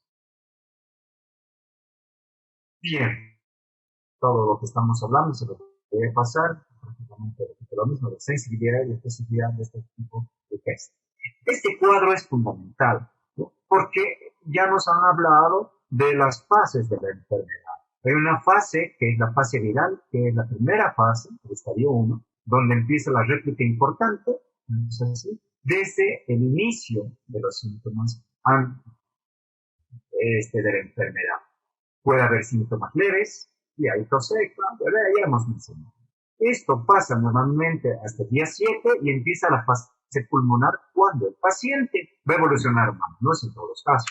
Entonces, 2A y 2B, que podríamos catalogarlo en esta segunda semana, y esto va a depender mucho de la susceptibilidad genética de tus receptores AC2, que os estoy diciendo, y de la carga viral expuesta del paciente. Y ahí se presentan los síntomas más frecuentes, que son disnea, tos y la llamada PAFIO2. La PAFIO2 es el índice respiratorio más frecuentemente utilizado para poder dividir la presión arterial de oxígeno sobre la fracción inhalada de oxígeno que está respirando el paciente. En ese momento, cuando hablemos de insuficiencia respiratoria, lo vamos a hablar, pero ahora les explico. Si un paciente está respirando puntas nasales, cada litro de oxígeno que se da al fluxímetro aporta, no es confiable, un 2 a 3% al 21% que se respira al lado del atmosférico. Si el paciente estará recibiendo 2 litros, nosotros respiramos del 21%, calculenle, digamos, que está respirando 6. Entonces está aproximadamente con una PO2 de 26%, 25 a 26%. Entonces divides la presión arterial de oxígeno tomada por gasometría sobre la fracción inspiratoria de oxígeno en el momento de la toma de la gasometría. El PaFio2, que es grave, es cuando baja por debajo de 300. La división de estos valores se habla de gravedad cuando baja por debajo de 300 y entramos a lo que se llama hipoxemia refractaria, y eso se da generalmente el distrés en la tercera fase, y esto puede ser variable. La fase 2A todavía es sin hipoxemia, la fase 2B a veces se presenta la hipoxemia feliz en esta fase, donde, entre comillas, podemos ver, sí, dígame, Hernán Delgado ha levantado la mano. Puede preguntar, no hay ningún problema. Bueno, tal vez ha sido accidental. Entonces, la fase 3 es la fase de hiperinflamación, donde ya tenemos la fase grave, crítica, en el caso de los pacientes que evolucionan mal, obviamente, con un estado de respuesta inflamatoria sistémica, estado de choque, fallo multiorgánico, el distrés acompañado de trombosis, microtrombosis, es una de las situaciones que aumenta la. Y ahí abajo están los laboratorios que se ven y las imágenes que se ven por cada fase. Característicamente suele haber una cuenta de glóbulos blancos normales con linfopenia. Una linfopenia que mientras más importante sea, más o ensombrece el pronóstico. Puede haber alteración del tiempo de proteína, puede haber aumento ya de cierto tipo de marcadores inflamatorios y trombóticos como los de dímeros y también elevación de algunas enzimas inespecíficas o impactantes de fase aguda como la PCR, LDH y ferritina. Y en la fase pulmonar encontramos cambios definitivamente, pero vamos a ver radiográficos y tomográficos. Suele haber aumento de transaminasas y la procalcitonía, el biomarcador que determina una infección viral versus bacteriana, suele estar normal. En la fase 3 tenemos los marcadores elevados muy importantes, como la PCR, que es inespecífica, pero que está sumamente importantemente elevada, la desaminasa láctica. Si se puede medir interleuquina 1, interleuquina 6, tercer dímeros, ferritina, estas sustancias inflamatorias junto con daño miocárdico que se está viendo, miocarditis que se puede presentar en estos pacientes con troponinas ultrasensibles altas, el propéptido natriurético elevado, hacen de un síndrome, ¿no? El síndrome de hiperinflamación o fase 3 del paciente que va a evolucionar mal. Esto es importante transmitirlos, mencionarles en la radiografía de tórax que la anomalía más frecuente en la placa de tórax en la tomografía, ¿ya?, que varía más sensiblemente para la tomografía que para la radiografía, son los hallazgos intersticiales de opacidades en vidrio descubierto o vidrio esmerilado, en inglés se llaman ground glass, periféricos que afectan generalmente lóbulos superiores y lóbulos inferiores. Aquí la placa es inespecífica para ver las opacidades, pero podemos ver como unas sombras blanquecinas, edema pulmonar, en el día 8 de un paciente, ¿ya?, y en el día 11 de un paciente, como progresa rápidamente a un pulmón más blanco, un estrés propiamente dicho, y el paciente ya tiene un montón de cables, ya tiene el tubo endotraqueal, ya se ha intubado. La tomografía tiene estos parchecitos, como puedo ver acá, que se llaman en vidrio despulido, que se empiezan a mostrar en diferentes planos de corte de la ventana parenquimatosa. Esto es característico, estas islas de parches en ground glass, vidrio despulido, y después también no es tampoco impensado ver la mezcla de zonas de condensación o consolidación junto con los de vidrio esmerilado. Aquí podemos ver algunos hallazgos en China, donde se puede ver algunos casos clínicos, ¿no?, algunos casos clínicos de rápido deterioro con progresión de esta tomografía. Podemos hacer tomografías nosotros. Aquí la operatividad pasa porque el trasladarlo a un paciente de terapia intensiva con la ventilación mecánica, PIP, con el riesgo de transmisión de virus durante el pasillo, durante el procedimiento, no se hace como se hizo en China y como yo hacía en otro tipo de infecciones, el traslado a unidades de tomografía para ver el seguimiento de opacidades. Por eso ahora tomografía no es que no sea buena, es excelente, tiene una sensibilidad altísima, cercana con estas opacidades en contexto pandémico, de un 100%, ¿no? Especificidades no son, pero sensibilidades son de un 100%. Cuando tienes un paciente con estas opacidades, acá en Cochabamba tienes que pensar que el coronavirus, ¿no es así? Si ves condensaciones que pueden progresar en algunos pacientes, ¿no?, es ya de una fase más avanzada probablemente y no es tan frecuente, y ahí tienes que hacer diagnóstico diferencial.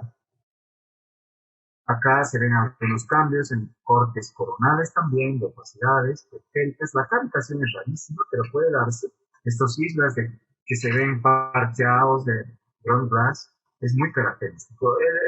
La Sociedad de Neumología tiene este algoritmo de inicio. Cuando tú tienes al paciente sospechoso con toda la clínica, identificas factores de riesgo, las llamadas comorbilidades de riesgo. Las comorbilidades de riesgo más frecuentes son las cardiopatías, la diabetes, ahora la obesidad, está también las neumopatías, EPOC, no asma, EPOC es diferente a asma, otros estados de inmunodepresión, incluido el cáncer, y la edad, obviamente, que es otro de los parámetros de riesgo, ¿no? Que el tabaquismo también, importante, a un principio se habló de que el alcohol, el tabaquismo, puro fake. Entonces, todo lo contrario, ¿no? Se define por la radiografía, por el estado de posible insuficiencia respiratoria. ¿Cómo? Rápidamente ves la frecuencia respiratoria, si está menos de 30, si su saturación está más de 90, si no tiene crépito, si lograste auscultarlo, que es muy difícil hacerlo con el N95 y peor con el escudo facial, pero igual la saturación y la frecuencia tienen que ser importantes y va a depender tu pues triaje de acuerdo a estos parámetros para estas imágenes, realidad, laboratorio si tiene linfopenia o no desde el comienzo, la placa si es normal o con infiltración dudosa, la TAC simple se puede hacer de entrada, ya con todos los carriles que se hacen, sobre todo para pacientes que tienen alta sospecha, confirmación, carriles rojos con tipos de seguridad compatibles, ¿no? Para estos casos. Y lo que cada vez está ganando terreno es la ecografía pulmonar, la ultrasonografía pulmonar. En algunos países se está utilizando de diagnóstico, inclusive prehospitalario, de seguimiento, porque en buenas manos, en 6 minutos, te puede determinar estos 4 líneas de localizadas, que son de inicios de la enfermedad compatible con el bronquiolitis. La inflamación pulmonar aumenta de infiltrados, bronquiolitis, condensación, líneas de difusas y vulnerables, digamos, intercalado con zonas de consolidación subpleural, y si hay gravedad importante, se ven verdaderas zonas de condensación, como están viendo en estos ejemplos. Y este es un importante patrón ecográfico pulmonar y cada vez insto a los colegas a realizar diplomados, aunque la gente parece que no quiere que se enseñe todo. Hemos vuelto en algunos momentos al oscurantismo de la enfermedad esta de la peste bubónica, ¿no? Entonces, la decisión de imágenes va a ayudar junto con la decisión de laboratorio y los criterios de gravedad. El TOP 65 lo haremos el lunes, que son confusión, urea, frecuencia respiratoria, presión arterial en 65 años. Con uno de estos criterios ya es grave. Sin ninguno no es grave. Y eso te permite hacer un triaje para saber si vas a tener un aislamiento domiciliario o lo vas a internar. Acá tenemos un triaje del paciente con insuficiencia respiratoria aguda, es así, qué sistema de oxígeno vas a utilizar, ¿no? Generalmente se utiliza puntas nasales en pacientes que tienen una insuficiencia respiratoria no distrés, grave, no distrés, se utiliza una mascarilla de oxígeno con bolsa de ventilación, mascarilla de tubo, un barbijo para el paciente. Ventilación mecánica no invasiva es una de las probabilidades, siempre y cuando se tengan todos los equipos de protección individual adecuados para el personal, cosa que no siempre es dado, y es preocupante que la ventilación mecánica no invasiva también genera aerosolización, por eso no ha ganado muchos adeptos, pero en casos de severidad, de hospitales que son colapsados, vamos a tener que echar mano de todo lo que se pueda tener a mano para un paciente. Hay un sistema muy interesante, que es la ventilación con oxígeno alto flujo, que son flujos que dan de 60 a 70 litros por minuto,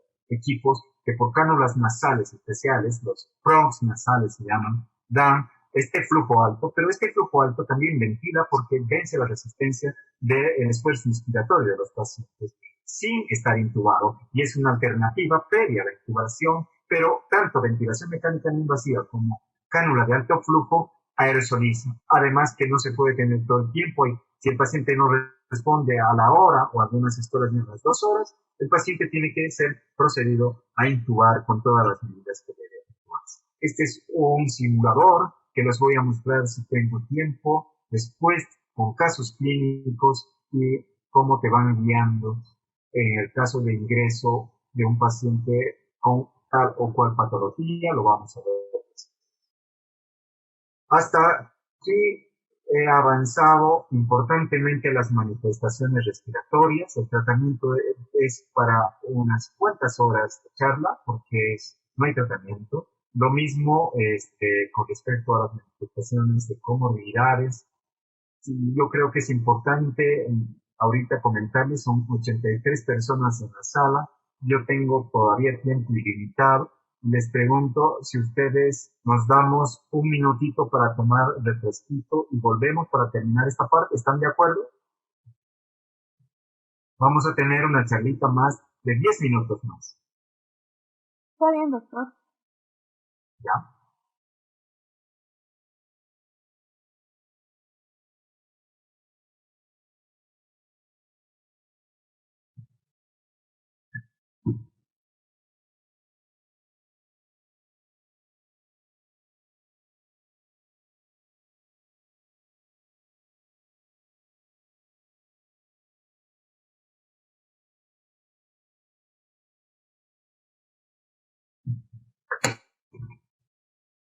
Interesante conocer todo esto porque nos va a pasar por ellos. Nos va a pasar. Las manifestaciones neurológicas pueden ser cada vez más frecuentes. Ustedes están viendo que es más sistémica esta enfermedad, no solamente respiratoria. Hay manifestaciones cutáneas, hay manifestaciones oftalmológicas, otorrinolaringológicas, de la coagulopatía, cardiovasculares, ¿sí? Y son fuente oculta de propagación viral. ¿No es así? Porque no sabemos muy bien cómo podría contagiar un paciente con cutáneas, o un paciente a través de la conjuntiva ocular, que se ha podido ver que hay receptores a ese nivel, y se sabe que debemos cubrirnos también las conjuntivas con lentes.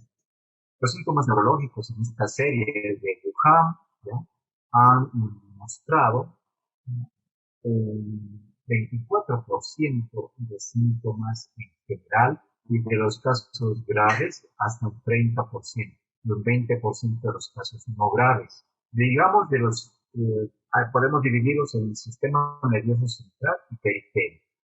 Los síntomas van desde mareos, cefalea, hasta alteración de la conciencia, incremento de los accidentes cerebrovasculares, ataxia y epilepsia. No es frecuente, pero se va viendo cada vez más, sobre todo ahora en niños, una enfermedad de vasculitis, se podría decir, arterial, que afecta los vasos sanguíneos, incluidos los cerebrales, y puede producir accidentes cerebrovasculares que se presentan en esta serie de Wuhan del 2.8% de los casos, y del síndrome nervioso periférico que les había hablado de la hipogeusia o ageusia, hiposmia o anosmia, que no tiene nada que ver con la vía nasal, el proceso inflamatorio de ese nivel, sino también tiene que ver con alteración del sistema nervioso periférico. Se ha podido ver esto, es que está presente en un 5 a 10% de los pacientes, y en algunas series supera más todavía.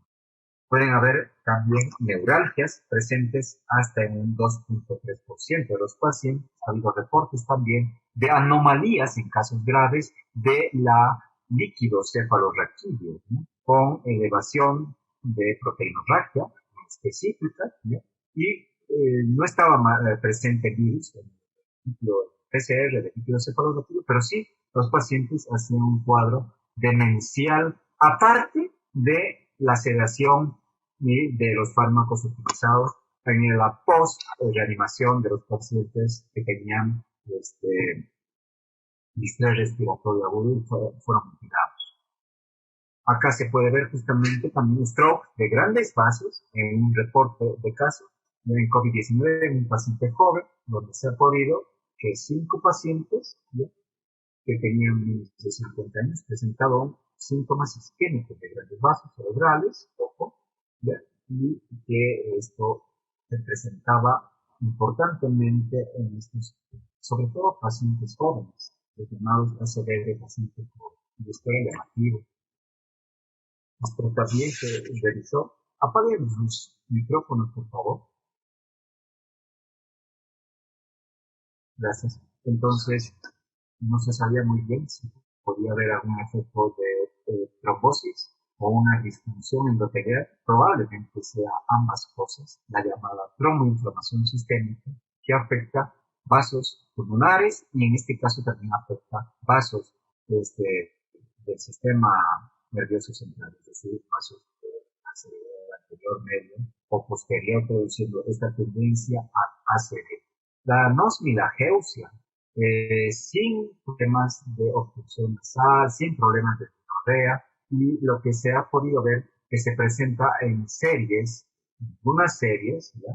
Europeas sobre todo, en pacientes jóvenes, que se han dado no en ese 10% de China, o tal vez probablemente en China sobre todo, tal vez probablemente porque no se lo investigó, pero después fue llamativo que se encontró sobre todo en mujeres, en más del 85% de los casos, tanto disfunciones olfativas como gustatorias, ¿ya? Y no estaban asociados a comorbilidades. ¿Podrían apagar sus micrófonos, por favor? Ya. A pólipos, a rinitis, que es característico esto, ¿no? No estaban asociados a esto. Y por eso es que se considera que hay alteraciones del sistema nervioso periférico en este caso. Lo bueno es que hay una recuperación que es variable, donde se ha podido ver que prácticamente una proporción importante ha recuperado a las 2 semanas de haber iniciado su problema. Hay un estudio de 72 casos, justamente se dio esta situación de recuperación importante de que variaban de 19 al 88% de los casos se presentaba la hiposmia, hipogeusia, disfunción gustatoria. Lo bueno de todo es que a las 2 semanas la mayor parte de estos casos había recuperado su sintomatología o su función gustatoria y olfatoria. Se ve gráfico de intensidad de síntomas y su recuperación al día 14 en la mayor parte de los casos. Las manifestaciones cutáneas, si les preguntan, ¿es cierto? Es cierto. Miren ustedes que se ha visto hasta un 20% de reportes en Europa de lesiones como erupción eritematosa o urticaria, vesículas muy parecidas inclusive a la varicela, ¿no?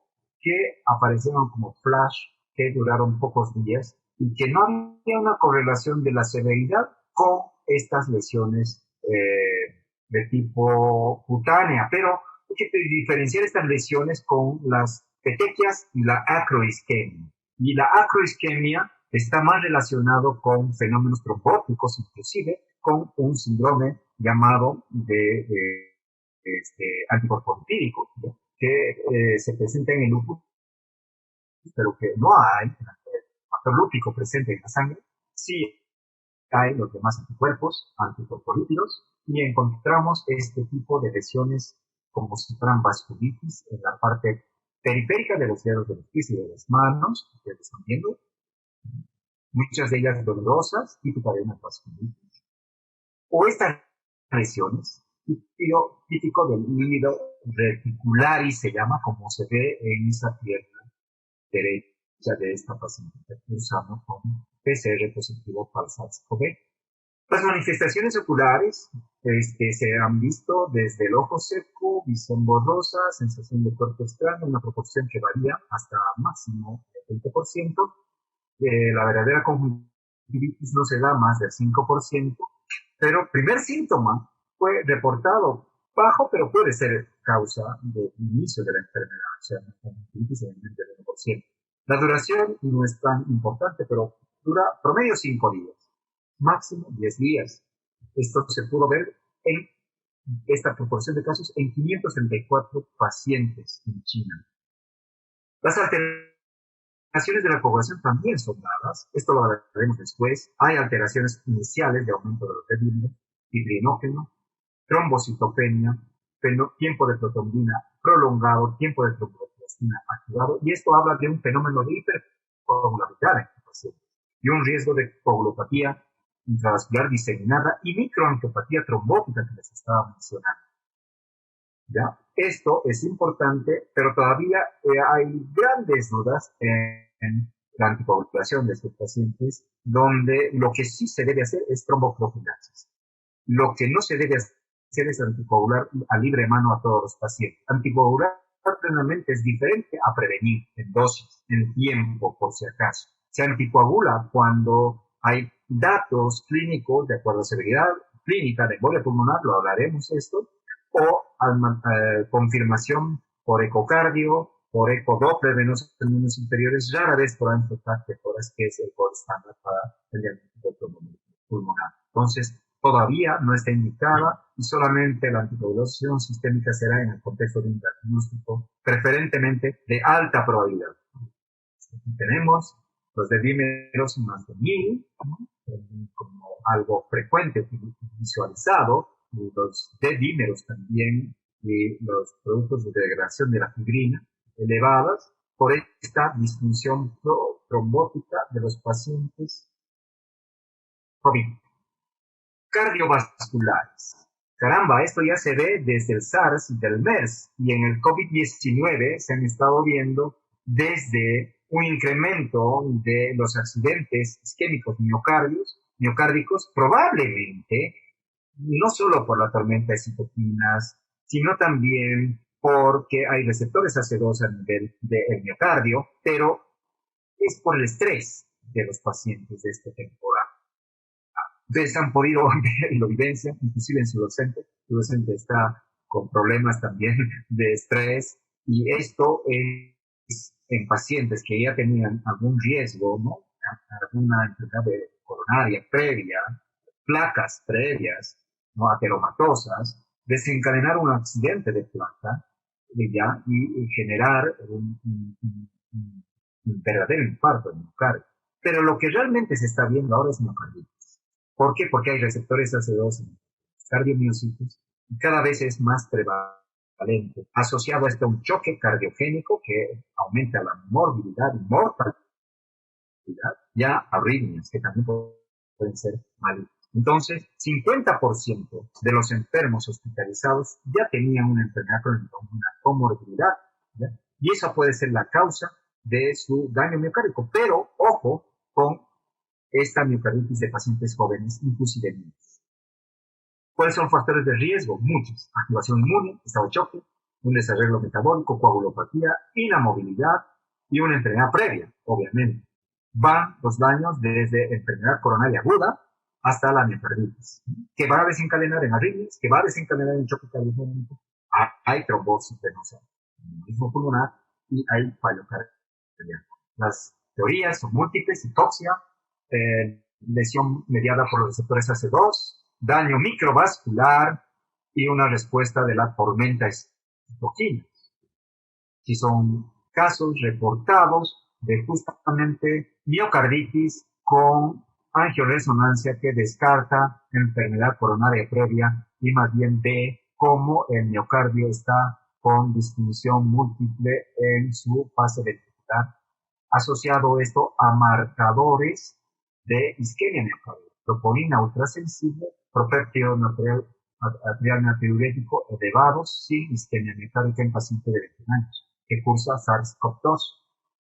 Acá, entonces, se debe justamente a la distribución abundante de los cardiomiocitos en todo el ventrículo izquierdo y en todo el corazón. Con respecto a la hipertensión arterial, ha habido tantísimo al respecto. Yo debo mencionarles que los pacientes que estaban recibiendo estas guías internacionales, hipertensos previos que desarrollaron SARS-CoV-2, no deben variar en su medicación. Si estaban recibiendo un ECA, deben mantener un ECA. Me refiero a los enalapril, lisinopril, ¿ya? Enalapril, deben seguir recibiendo. Y aquellos que venían recibiendo un bloqueante de ALA2, telmisartán, losartán, deben seguir, olmesartán, deben seguir recibiendo sus medicamentos. Y antes existía la duda, pero el consenso más bien va a favor. Y se sabrá después, porque hay estudios que están en marcha, si estos fármacos bloqueantes ALA2 van a ser fármacos que van a disminuir el riesgo de miocarditis o inclusive de enfermedad sistémica viral. Una vez más nos remitimos a esta clasificación de estadios de COVID-19, que es importante tenerlo en el mapa mental. ¿Por qué? Porque quieren utilizar el supuesto antiviral ivermectina, porque ya les comenté que tiene una actividad in vitro que disminuye el ingreso de las proteínas virales al núcleo En este pasaje, a través del citoplasma, logró filtrarse, logró liberarse la vesícula, empieza a liberarse el virus, el ARN, y antes de entrar al núcleo tiene que pasar por ciertos poros, y ahí hay unos heterómeros de importinas, alfa y beta, que se unen a estas partículas proteicas virales, y que si no se unen a estas, pues no pasan por esos poros. La ivermectina evitaría el pasaje hacia el núcleo y es de la célula, ¿no? Y entonces no se empezaría el proceso de réplica viral. Ahí es donde actuaría la ivermectina en estudios in vitro y que bajarían la carga viral en las 72 horas en más del 70% de los estudios realizados en células en cultivos virales. Sí, tú utilizarías evidentemente en la respuesta de fase viral, pero no podrías utilizar en la fase pulmonar ni en la fase hiperinflamatoria, ¿no? Entonces, hay que tenerlo esto en mente, ¿no? No es agarrar y cocinar un plato de habas, ¿no? Esto, como todo en medicina, tiene que ser dado en su momento, en su dosis, y con todo lo que significa riesgos y beneficios relativos. El mecanismo de desregulación inmune es lo más peligroso de esto que sucede probablemente en el sitio genéticamente predispuesto, donde se ha podido ver que pueden haber en esta fase 2B a 3, la fase de tormentas de citoquinas, donde aumentan las citoquinas, y muchas sustancias donde baja más los linfocitos, a costa de los CD4 y CD8, donde hay una expresión disminuida de los CD4 y donde hay los fenómenos de hipercoagulación. Graficado en este, se los voy a pasar, son gráficos muy bonitos, nos gusta todos los gráficos. Aprender todo esto de las tormentas de citoquinas, donde hay estas 4 fases que van progresivas y casi siempre están en la fase 2B a 3. Hay un síndrome llamado hemofagocítico, hay un síndrome antifosfolipídico, protrombótico, estudiado.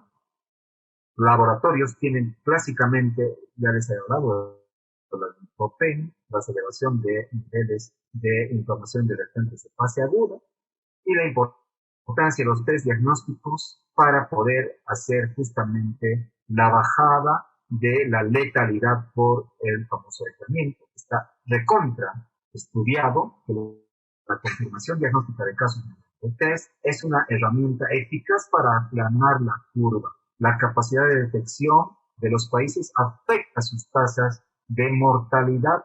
Fíjense la mortalidad.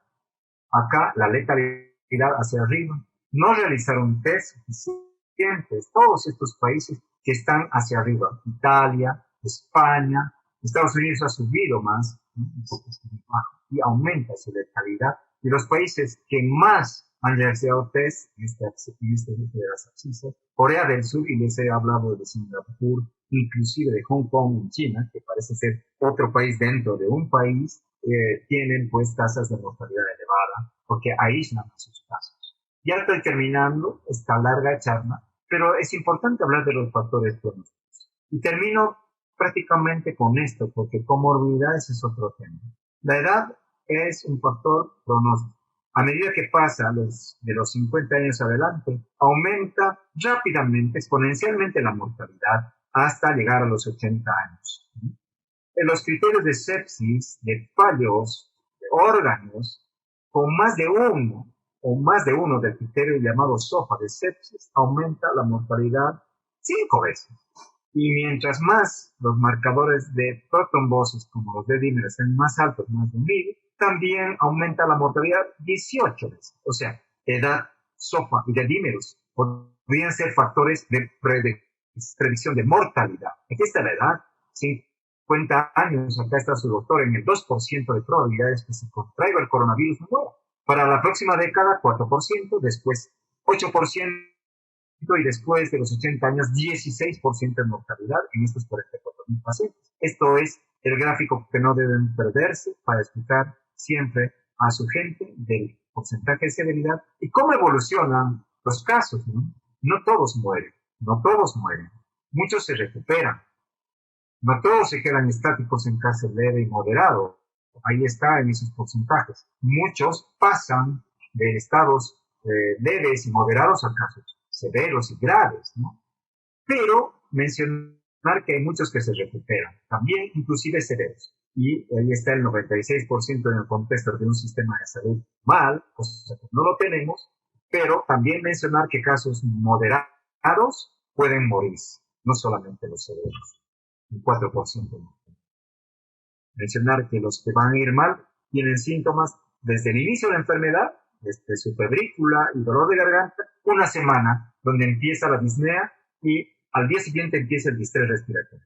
Esa es importante situación a tener en cuenta. Las complicaciones choque séptico, distrés y fallo renal, las tres más frecuentes. El síndrome del distrés es lo más frecuente, hablaremos de eso después. La disfunción de órganos es la causa más importante de mortalidad y desafortunadamente se debe a una sepsis más bien viral con esta tormenta de citoquinas.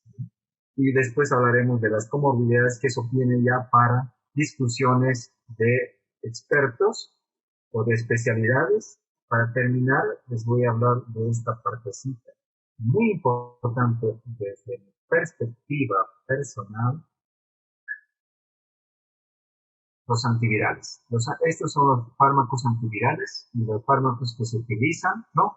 Desde la importación del virus, con bloqueo de los receptores AC2, con bloqueo de los correceptores de serina proteasa transmembrana. La evidencia de la cloroquina y hidroxicloroquina cada vez es menor, con la formación o transformación de pH de este endosoma, ¿no? El lopinavir y ritonavir, un antiviral utilizado off-label por las características previas de virus del SIDA, por el virus SARS y MERS, cada vez tienen menor eficacia, pero hay un estudio llamado Solidarity y el Recovery europeo, que de aquí a junio nos van a decir si realmente sirve el lopinavir y ritonavir, si realmente sirve el remdesivir, si realmente sirve la hidroxicloroquina, si realmente sirve la ribavirin, interferón beta 1B, por si acaso. Todos estos son fármacos que utilizan diferentes fases de la importación del virus, de la réplica viral, de la ensamblaje de los exosomas y, ¿por qué no?, los anticuerpos neutralizantes o los fármacos que evitan la tormenta de citoquinas. ¿Vale? De calidad hemos hablado, que sí es importante.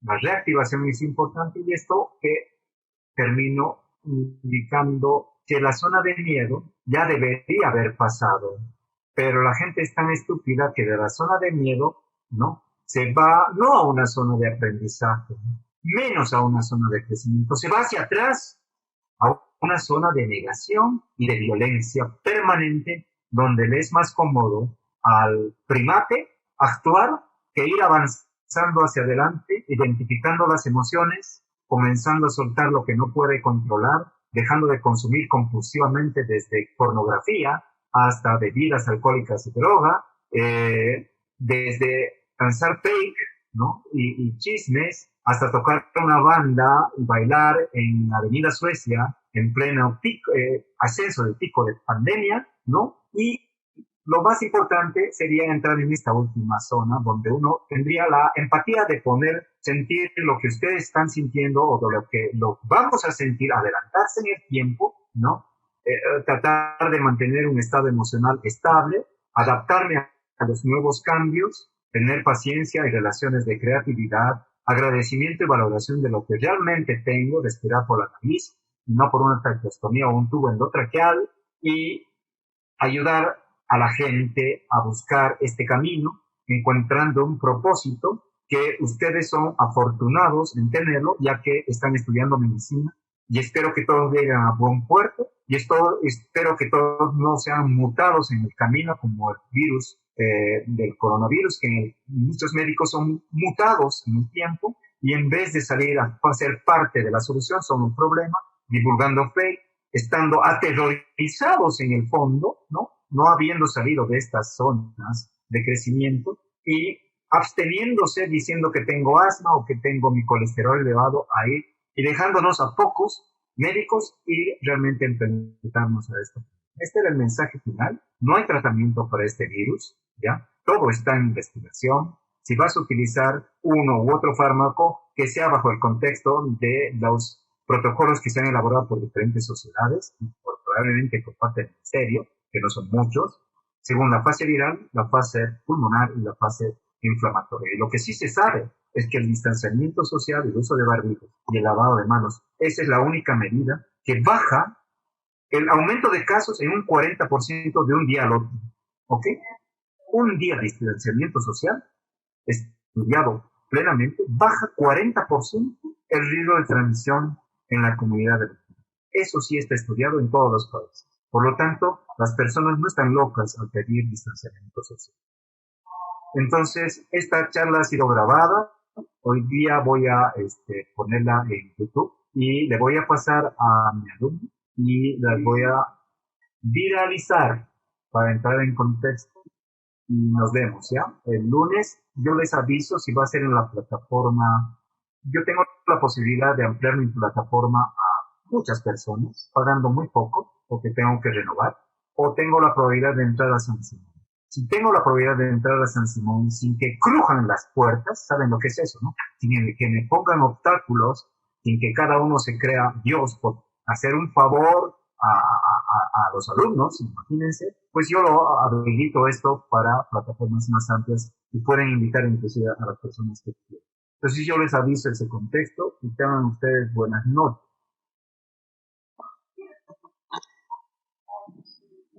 Hasta luego, doctor. Gracias. Gracias, doctor. Buenas noches. Buenas noches, muchas gracias, doctor. Hasta luego, doctor. Gracias, doctor. Hasta luego.